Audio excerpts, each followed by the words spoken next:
I, Adewale, elder storyteller of Ile-Ife, shall recount the tale of the great Moremi Ajasoro as I witnessed it with my own eyes. Gather around, children and elders alike, for this is a story of courage that must never be forgotten. In the days of my youth, I lived in the beautiful kingdom of Ile-Ife, birthplace of the Yoruba people. Our streets were filled with color and life. The marketplace bustled with traders selling cloth dyed in brilliant patterns, fresh yams from the harvest, and finely crafted bronze sculptures. Women balanced baskets on their heads as children played games in the dust. Our king ruled from his palace of carved wood and clay, surrounded by noble advisors in flowing robes. But dark times had come upon our peaceful land. I remember the first time the raiders came. They appeared suddenly from the forest at sunset, their bodies completely covered in raffia leaves and strange masks that made them appear as spirits. Many believed they were forest spirits taking human form to punish us. Their appearance struck such terror in our hearts that people would flee rather than fight. I watched from my hiding place as they captured women and children. After each raid, I would emerge from hiding to find homes destroyed, market stalls burning, and families weeping for their stolen loved ones, and the smell of smoke in the air. In those days, I served in the royal palace and saw firsthand the worries of our beautiful queen Moremi Ajasoro. She was tall and graceful, adorned with beaded jewelry that marked her royal status. Her eyes were kind, but showed the wisdom of one who thinks deeply.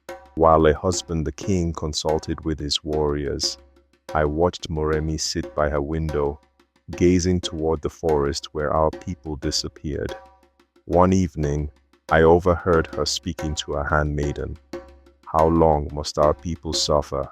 There must be a way to stop these raids.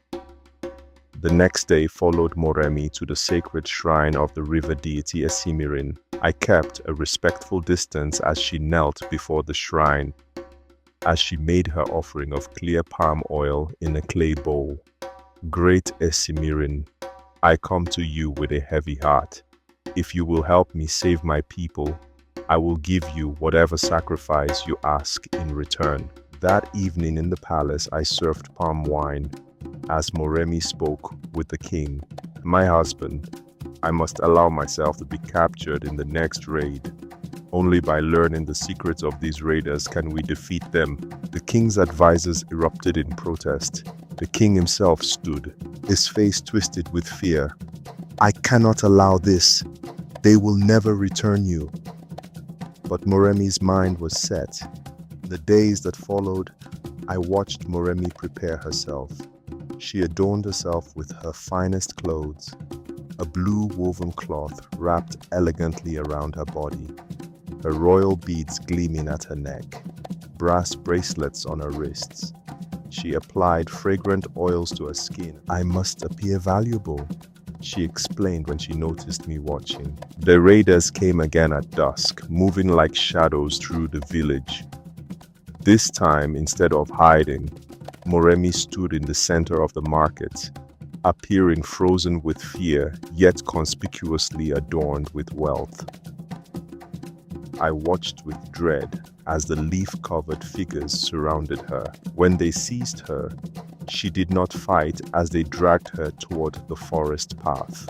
That night, the palace was silent as a tomb. Many moons passed with no word of our queen. Some believed she was lost forever. What I did not know then, but what she later told me, was that she had been taken to the raiders' hidden settlement. There, she learned the truth. They were not spirits at all, but men from a neighboring kingdom who used raffia leaves and fearsome masks to appear supernatural. Moremi, with her grace and beauty, earned the trust of the chief. She became his favorite, all while watching carefully, learning their secrets, studying their weaknesses. After 4 market weeks in captivity, Moremi found her chance to escape. When the raiders prepared for their victory celebration with palm wine flowing freely, she slipped away into the darkness of the forest.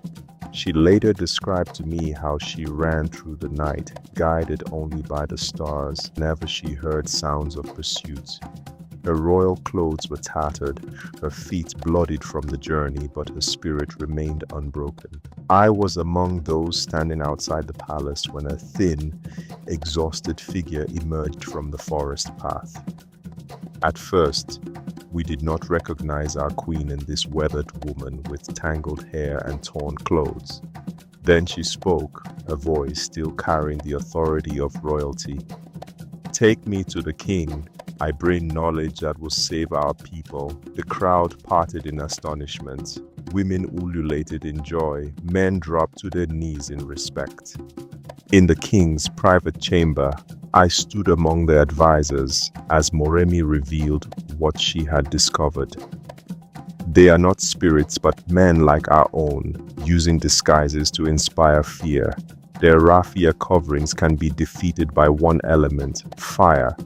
The leaves they wear will burn quickly, revealing them as merely human. In the days that followed, I helped as our people prepared for the next raid. Women collected oil in clay pots. Men crafted torches that would light quickly and burn hot. Children gathered dry grasses. Moremi moved among the people. Her strength returned, offering guidance and courage. Do not flee when they come. Stand your ground and use the fire. Once their disguises burn away, you will see they are just men. The raiders came again on the night of the full moon. This time, instead of screams and chaos, they were met with an eerie silence. I stood with the torch bearers, heart pounding beneath my ribs. When the leaf-covered figures reached the center of our village, Moremi gave the signal. Flaming torches flew through the air. The dry raffia caught fire immediately. The spirits howled. But these were human cries. As the disguises burned away, we saw the truth. The secret had been discovered. With their deception revealed, our warriors attacked with renewed courage. The raiders, no longer fearsome spirits but exposed as ordinary men, found themselves outmatched. Some were captured, others fled back for the forest. I watched Moremi standing tall amidst the victory celebration, looking every inch a queen despite her simple clothes. After our victory, in the quiet of the sacred grove, I accompanied Moremi back to the shrine of Ezimirin. The river deity had kept his promise and now demanded its price. "What does the deity require of you, my queen?" I asked. Her voice was steady, but I saw sadness in her eyes. "My greatest treasure." Only later did we learn that this meant her only son, Olorogbo, would be sacrificed to fulfill her promise. On the day of the sacrifice, I stood among the crowd at the riverbank. Moremi walked with dignity, leading her young son by the hand.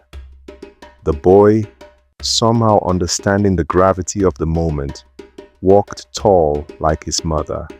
There were no tears on Moremi's face as she presented her son to the chief priest, though I saw how tightly she held his hand until the final moment.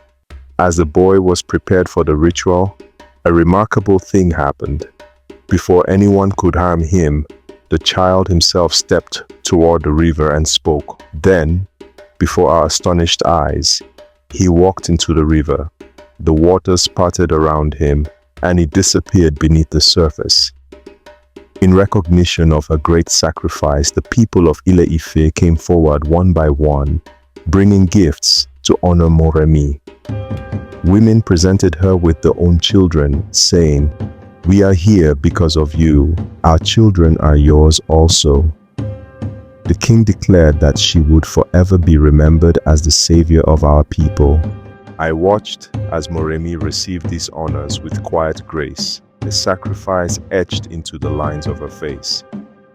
As years passed, I witnessed how our people established a festival to honor Moremi's courage. Young women dressed in her image parading through the streets. The tale of her bravery was told in songs and dances. Our people lived in peace, no longer afraid of the forest or what might come from it.